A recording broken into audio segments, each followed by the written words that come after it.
The first is I worship. The second, I surrender. Third, I serve.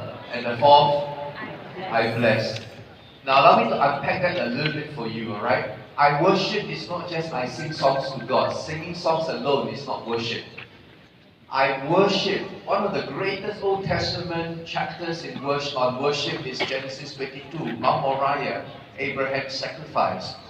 And in Genesis 22 verse 5, Abraham said, we will worship and we will return to you. God asked him to sacrifice his son. And in the sacrifice of his son, the most precious thing to Abraham, not because the son was, oh, my son is so precious. It is. But all the promises of God, all the covenant realities of God was rooted in Isaac. God says, give me your son, your only son. Now, please put in perspective that in Genesis 22, Abraham had two sons, Ishmael and Isaac. So why did God say your only son? Because Isaac is the son of the promise. Isaac is the son of the covenant. Isaac is everything where all the blessings, all the land, all the promises, all the conquests, all the favor of the Lord rests upon the seed. The promised seed, Isaac.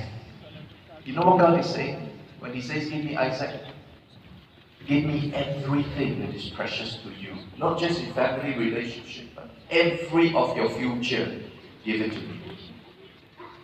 Surrender your entire future to me. That was the call. Sacrifice. And Abraham, in offering that sacrifice, he calls it worship. Abraham, in giving up his entire future to God, he calls it worship. Genesis 22:5, we will worship and we will return to you.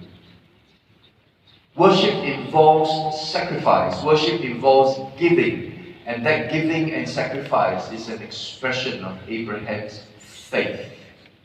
So my point simply is when we say we worship, it's not every morning I take my guitar, I sing songs to God, I worship.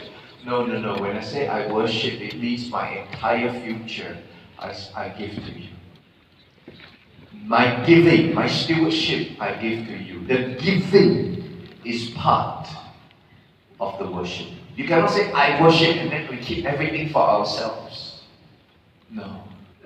The second is I surrender. And this surrender basically, my wife Anne one day SMS'd me and this is what she taught me about surrender. What she discovered that day in a quiet time.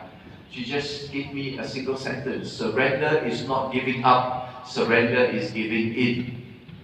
Surrender is not, oh, I have to give up, I surrender. No. It is giving into the love of God, giving into the favor of God, giving into the truthfulness of God, giving into the faithfulness of God, giving into the life of God.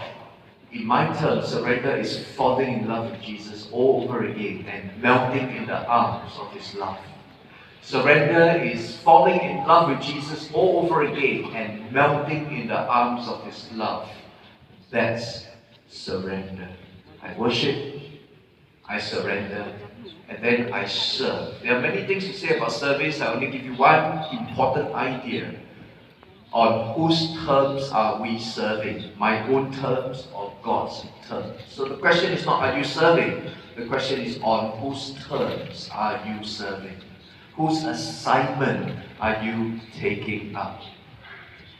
And therefore, every year, my chairman of my board knows, my wife knows, I say to each, I've been in this church for 30 years, I work with probably about 6 or 7 chairmen. And every year I receive different invitations. I can't say yes to all of them. So what do? I come before the Lord and say, Lord, what is the assignment you are giving to me? Why? I want to serve God on His terms. And finally, I bless. I bless is not just I want to be a blessing, I bless you, I bless you, I bless you. The blessing is also part and parcel of the journey and the pilgrimage. What do I mean? I mean, you learn to respond and not react.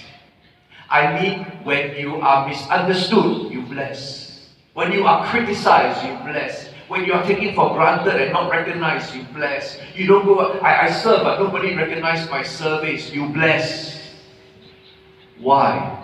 Because your posture day by day by day is, I worship, I surrender, I serve, and I bless. At the end of the day, in all your service, all your pilgrimage, all your journey of discipleship, the steady compass is Jesus sees, Jesus knows, and it is enough for me.